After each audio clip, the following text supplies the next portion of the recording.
Good afternoon from the Indiana State Department of Health. I'm Sarah Kiefer, the Deaf Education Coordinator at the Center for Deaf and Hard of Hearing Education.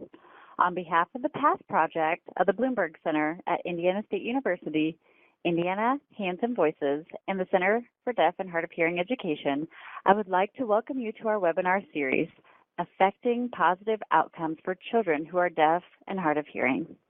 While participating in the webinar, if you have any technical issues, please refer to the technical assistance portion of the email you received containing the information on how to access this webinar.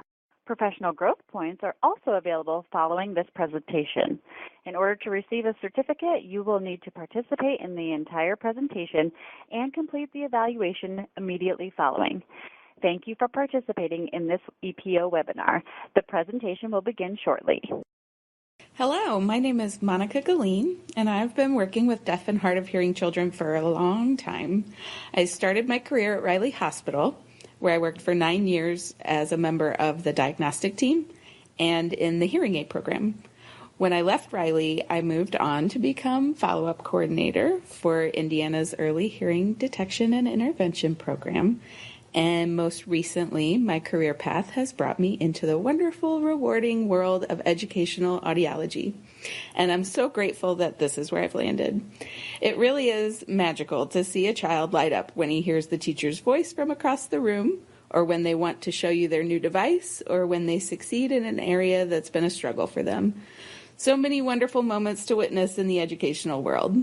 Today, I'm going to talk about hearing technology in the classroom. I know just hearing the word technology or audiology can be intimidating for those who aren't familiar with it. So today, we're going to try to rectify that by getting you more comfortable with the ins and outs of hearing assistive technology, or as I'll refer to it throughout the rest of the presentation, HAT.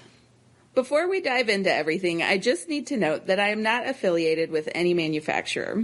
However, throughout this entire presentation, you will hear me referring more often than not to Phonak Roger technology. While I do personally have a preference for Phonak Roger technology, it is certainly not the only option for HAT. I don't receive any compensation from Phonak or any other HAT manufacturer for having my opinions. And now that that's out of the way, let's get started. Most teachers of the deaf and hard of hearing, who for the sake of brevity from here on out I will refer to either as TODs or teachers of the deaf, do not have ready, easy access to an educational audiologist. And so you may be wondering, if I've never had access to one and my students have been doing fine, what do I need one for? Or what can they do for me? This document was developed by the wonderful folks at the Educational Audiology Association to highlight the differences between these two professionals and their specific scopes of practice. An educational audiologist is not trained as an educator, and the teacher of the deaf is not trained as a clinician. They are complementary professions with some overlap for sure, but these are some examples of specialty-specific responsibilities. As I said, there are definitely areas that overlap for the two professions, and areas of great opportunity for collaboration. I've had the privilege to work with some truly exceptional educators, and they have taught me so much about how to be a better educational audiologist.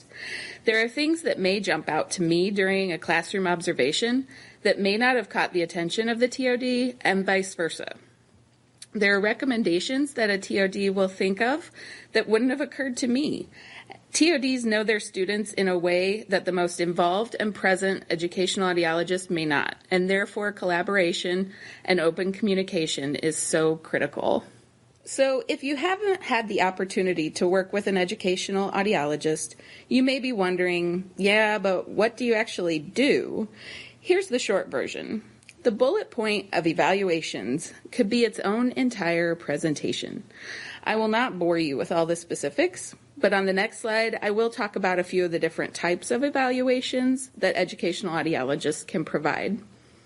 Obviously, hearing technology, both the students' personal devices and HAT systems, are a big part of the educational audiologist's job. Oral rehabilitation therapy is something that often falls to the teacher of the deaf or the SLP, but an audiologist is uniquely trained and equipped to provide this therapy as well. IEP and 504 consultation, Measurement and remediation of classroom acoustics are also key components to an educational audiologist's job. And yes, I've been known on occasion to change diapers, decorate bulletin boards, and pick up a pack of crayons and color with a student from time to time. An educational audiologist can be so beneficial to you and your deaf and hard of hearing students, not only for the provision of all the services I've just mentioned, but let's get real, saving money is just below or maybe at the same level as student success in the minds of some educational administrators. The educational audiologist can take so much off the plate of overextended teachers of the deaf, from training teachers and staff to troubleshooting devices and communicating with parents and healthcare providers. They are also your one-stop shop for learning about the newest technology and resources. And as I mentioned in the last slide, they are able to perform a wide range of evaluations based on the needs of the district, school, or individual student. Functional listening evaluations, or FLEs, performed in the classroom, as well as speech and noise testing in the sound booth, can offer essential information to provide evidence for, or in some cases against, the use of HAT. Recently, I've also begun evaluating students to determine the necessity of having a test read aloud by a live voice rather than how it would normally be presented via recorded voice on a computer. This is vital for some of our students with the amount of testing intended for presentation through the computer. Obviously, some of our students have some major difficulties understanding voices that are recorded when they don't have visual cues. So what happens if you don't have access to an educational audiologist? Depending on the situation, the student and the teachers, maybe not much. However, that is not always the case, and as the saying goes, you don't know what you don't know. These examples are from an article on the Rights Law website that talks about educational audiology as a related service on the IEP. I've seen a couple of these firsthand, unfortunately. More times than I'd like to admit, I've walked into a classroom where the teacher proudly shows me that she is wearing the microphone transmitter, but when I pull the student aside, he is not wearing any receivers to receive that microphone signal. Also, I've seen several students who were offered or given sound field speakers in the classroom for whom this was an inappropriate intervention due to the severity of their hearing loss and or the status of their hearing aids. Okay, here we go. Let's just dive right into the technology like we know exactly what we're doing. Fake it till we make it, right? Well, hopefully after this presentation, you'll feel a little more comfortable and you'll be making it more than you're faking it. We'll talk about each of these different types of technology and give you some pointers to use with your students. So let's start at the beginning. As they say, the best offense is often a good defense. Get yourself a good troubleshooting kit. This list is a good place to start. I don't think we have time to get into each specific item here, but if there's anything on this list that you'd like to know more about, feel free to send your questions after the webinar. I would like to highlight needle nose pliers. You will not believe how much easier it is to change that little battery door hinge pin on hearing aids when you have a small set of needle nose pliers. Also, the pencil eraser and alcohol wipes. I would say 75% of your run-of-the-mill connection issues can be resolved by cleaning the contacts using a pencil eraser and alcohol wipe, but I'm getting ahead of myself. Let's start with troubleshooting a student's personal device. Let's say without having HAT connected, a student says his hearing aid isn't working. Check the chain of command. First, check the battery and/or change it if necessary. Next, disconnect the tubing from the hearing aid at the ear hook. Does the hearing aid work now? Then the problem likely lies within the ear mold and may be a result of earwax clogging the tube. You can try to clean it using the wax loop and ear mold blower from your trusty troubleshooting kit. If that didn't resolve the issue, you may be able to unscrew the ear hook depending on the hearing aid make and model. At the very least, you can tell the parents and/or the child's audiologist what you tried. Troubleshooting a cochlear implant processor can be very intimidating. It is definitely easier if your student uses two CIs and only one is having the problem. In that case, you can switch components one at a time, as long as they're similar models, obviously, to see if you can determine which component is causing the problem. Most CI recipients have extra parts at home, and so it's possible, if you can identify the problem, that the parents may be able to bring a spare part for the student. As with hearing aids, start with the battery, and then move on to the coil and the cable. Bone conduction hearing aids, bone-anchored hearing aids, BAHAs, you may hear these referred to in several different ways. It may be worn on an abutment, which is just a metal snap that is sticking through the skin behind the ear. It may be worn on a magnet or on a soft band, which is the elastic headband with the snap on it. As before, the first rule of troubleshooting BAHAs is to check the battery.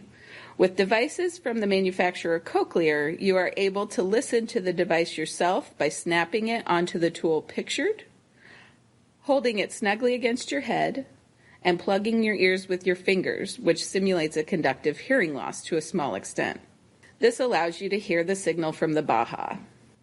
If all else fails, call the manufacturer. They often have an audiologist on staff that can answer a lot of your troubleshooting questions. Or, obviously, also you can refer to the managing audiologist. When troubleshooting HAT, you always want to listen through the student's device, if possible. I've said it 100 times already, but checking and or changing that battery should always be first on your list. Sometimes the battery has just enough juice left to still power the hearing aid, but not enough to also power the receiver. Isolating the different parts of the HAT system, the audio shoe, the receiver, etc., should help you determine the specific problem. If you have access to an MLX checker from Phonak, you can listen to a three-prong receiver without the need for them to be connected to a student's device, which can also be helpful in isolating the problem. Here I've included a picture of a HAT system with a hearing aid to help illustrate the different parts. Those audio shoe contacts are so often the culprit in connection issues. If they don't look shiny and clean like in this picture, that can often cause static, intermittent connection, or no connection at all. Pick up your pencil eraser and go to work. The Cochlear Nucleus 5 and 6 models look very, very similar from the outside. They both have an accessory port that accepts a Euro adapter, which is that little black piece, for connection of a three-prong receiver, like a Roger X. Or you can also plug in a Roger 14 integrated receiver, which is basically a receiver that looks like the Euro adapter pictured here. That accessory port also accepts a headset that you can get from Cochlear in order to listen to the processor's microphones as well as the HAT connection. If you have students with these devices, I highly recommend getting that headset. If you have any students with the Cochlear Nucleus 7, you probably know that they do not accept a Euro adapter. They use an integrated Roger 20 receiver that attaches between the body of the processor and the battery pack, as shown in this diagram. The Advanced Bionics NAIDA Q90 requires an integrated Roger 17 receiver for direct connection to HAT. That's that little piece that's sliding on at the bottom of this diagram. Another option for connecting this processor to HAT is by having the student wear a Phonak Compilot around his neck with a receiver like a Roger X plugged into it, which will then stream the HAT signal to the CI processors. However, this is not the recommended setup according to the manufacturers. These are just examples of the most common processors I've seen on students. There are certainly manufacturers and models that I haven't covered here, like Medel, the Cochlear Kanzo, in which the entire processor is housed off the ear in the diameter of the magnet, and many others. If you need or want information on those specifically, I suggest contacting the manufacturer directly. By now, you may have heard of the Mini Mic 2 Plus, or as Resound calls it, the Multi-Mic. Same thing. This is a relatively new proprietary remote microphone that has been marketed to users as a great tool for the classroom. I don't deny that there are definite pros to this microphone, especially for our older students, and especially outside of the classroom. But because of the cons listed here, I just don't see it as being the best option for the classroom, especially for our younger students who may not be the most reliable button pressers or button leavers aloners, or in situations where there are multiple students using HAT in the same classroom. While on the topic of students who can't leave things alone, it's a good time to mention that manufacturers have many tamper-proof options for the battery door, as pictured here. The managing audiologist also has the option of disabling the hearing aid buttons if not necessary for accessing HAT. Unfortunately, in order to access the mini mic, that button has to remain active. There are a couple of different ways to use the mini mic. The first one, pictured here, is the intended primary use of the microphone. The teacher wears the microphone and it streams that signal directly to the student's device, whether he is wearing a Baha or a cochlear implant processor. No need for a receiver. The second setup is a little more complicated. In this setup, the teacher wears the traditional HAT transmitter, an Inspiro that's pictured here. That transmitter sends the teacher's voice to a receiver that is attached to the mini mic. That receiver is any three-prong receiver, such as a Roger X. The student keeps the mini mic near him, and the mini mic transmits the signal from the receiver to the student's Baha or CI processor. In both scenarios, the student is required to press a button on his device in order to access the signal from the mini mic. This is how you would need to set it up if you had other students in the classroom using HAT and wanted the teacher to only have to wear one microphone. Is there a difference in performance between the two? Yes, absolutely. As this graph shows, as the background noise gets louder, students using Roger with their CIs perform better than students using the mini mic with their CIs at almost every level tested. And with hearing aid users, the same results were observed, but to an even greater extent. These slides are definitely evidence enough for me to push for use of a Phonak Roger system over a mini mic in almost all scenarios. That's not to say the mini mic isn't a great tool and has some really amazing benefits in certain situations, but I just don't believe the classroom is one of those situations. That being said, I do have high school students who definitely prefer using the mini mic over a Roger system for cosmetic reasons and because it is smaller, and they say they like the sound quality. In cases where a student is going to refuse to use HAT and they will be willing to use the mini mic, obviously something is better than nothing. This is a very basic breakdown of the difference in technology. Phonak's Roger technology is also often referred to as DM or digital modulation. It is much more adaptive and results in much less interference than traditional FM, frequency modulation. And we've already talked about the mini mic, which runs on a 2.4 gigahertz bandwidth, which is very similar to Bluetooth. Okay, now the fun stuff. There are so many equipment options available today that it's hard to believe we might have to rig up a system to fit our needs, but it's true. Here are a few examples. Desktop speakers used to be fairly popular, but with research showing the huge advantage of ear-level receivers or full classroom amplification, they have somewhat fallen out of favor and are no longer manufactured regularly. But there are still some cases where it's desirable. So here's how to make your own. Attach a Phonak MyLink receiver to a small portable speaker. This model was purchased on Amazon for about $40. Connect the MyLink to a transmitter, and you have your own desktop speaker. The MyLink is such a wonderful, versatile tool. If you have extra money laying around in your budget, it's a good idea to keep one of these around. This setup can also be used as a voice projector. I recently gave one to a student with muscular dystrophy whose ability to project his voice has deteriorated pretty significantly. His SLP came to me asking for help, and this is what we came up with for him. You can also use the MyLink as a personal headset receiver. If you have a student who is not wanting to wear an ear-level receiver like the Phonak Focus, or is unable to wear that type of receiver, this can be a good alternative.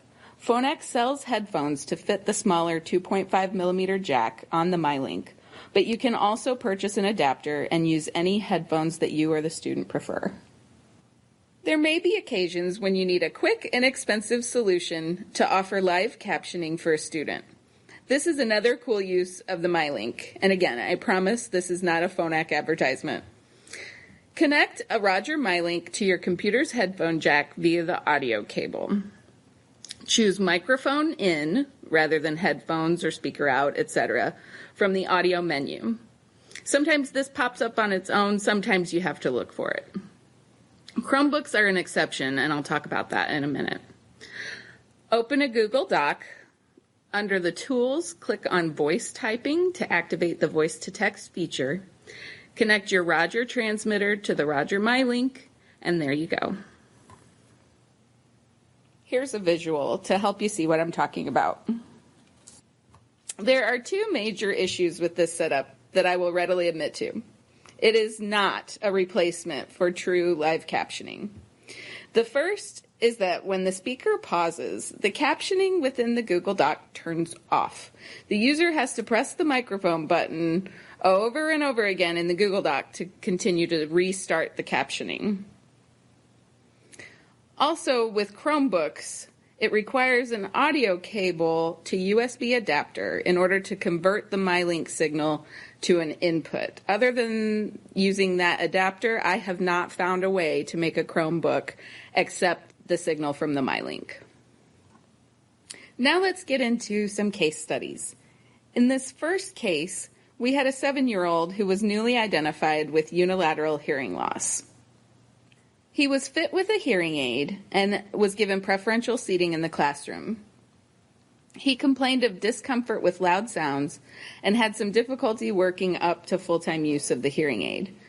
He was so uncomfortable with loud sounds that he occasionally had to be taken out of the classroom to be given time to decompress with noise-canceling headphones. So what did we recommend for this student? My recommendation was to not use HAT at this time, but he will receive consultative DHH services. He's also being evaluated for ADHD. In this second case, we had a transfer student with a permanent conductive unilateral hearing loss. He did wear a hearing aid in that left ear. I performed an evaluation in the booth, and he received a score of 100% at a 0 dB signal-to-noise ratio. That means that when the background noise was the same level as my voice, he still correctly repeated 100% of the target words presented to him. At the time of this evaluation, he was homebound and was therefore not able to be observed in the classroom. For that reason, I wanted to hold off on recommending or not recommending HAT until he could be observed and or evaluated in the classroom. We did suggest preferential seating as soon as he was back in the classroom, and I did state that I would like to perform an FLE, or a functional listening evaluation, in the classroom as soon as it was possible. This third case is yet another unilateral hearing loss. This time, a profound hearing loss in the left ear, with normal hearing in the right ear. The teacher had no concerns about this student, who was receiving excellent grades and having no blatant difficulties in the classroom. And when I performed a speech and noise evaluation using sentences, she did wonderfully, scoring a 92%, even at a 0 dB signal-to-noise ratio. But even though her score was good, she seemed to me to be working really hard to get that score. So I tested her with monosyllabic words, meaning no context cues, and wouldn't you know, at a 0 dB signal-to-noise ratio, she only scored 52%. That poor girl was working so hard to use context cues to fill in the blanks of what she was missing. Now I had evidence to support the use of HAT in the classroom. At the time, she was not using any hearing aids, so the recommendation was for a Roger Focus in her better ear. Later, she did receive a cross hearing aid system, and we were able to connect HAT through that system. This is probably a good idea to mention that a Focus is a device that goes in a student's ear, and it's probably a good idea to have that student evaluated by an audiologist before placing that device in the ear, only because you've been told or you've read an audiogram that shows normal hearing in one ear. While the goal of the clinical audiologist and educational audiologist is most often the same, provide the best access to sound possible, we have very different roles in achieving that goal. However, the number one responsibility of both should be open communication. The educational audiologist is the gatekeeper of invaluable knowledge that the clinical audiologist can use to do their job better, and vice versa. The only way to access that knowledge is communication. In the absence of an educational audiologist to act as a liaison to the clinical audiologist, how can educators and school staff better partner with clinical audiologists? One of the easiest ways to facilitate this relationship is to always keep a current release of information form. Today's privacy laws are strict, and hospitals and clinics are closely monitored for compliance. By having the parents or guardians sign the release form once a year at the case conference, you are ensuring access to that student's important audiology information and securing your ability to keep that line of communication open with the clinical audiologist. I'll say it again, communication is key. If you have a concern about a student's performance, or if you notice they are suddenly missing the same sound on their lean checks every day, let the audiologist know. This will help them in their programming and mapping of the student's devices. And lastly, if you plan to send HAT equipment with the student to their audiology appointments, give that audiologist a heads up.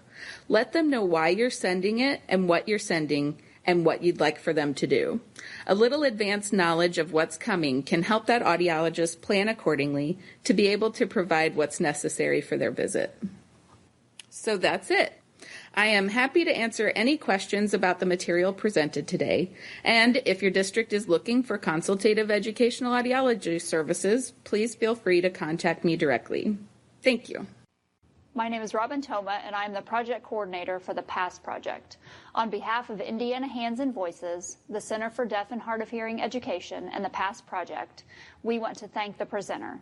I realize that some of you may have questions regarding today's presentation.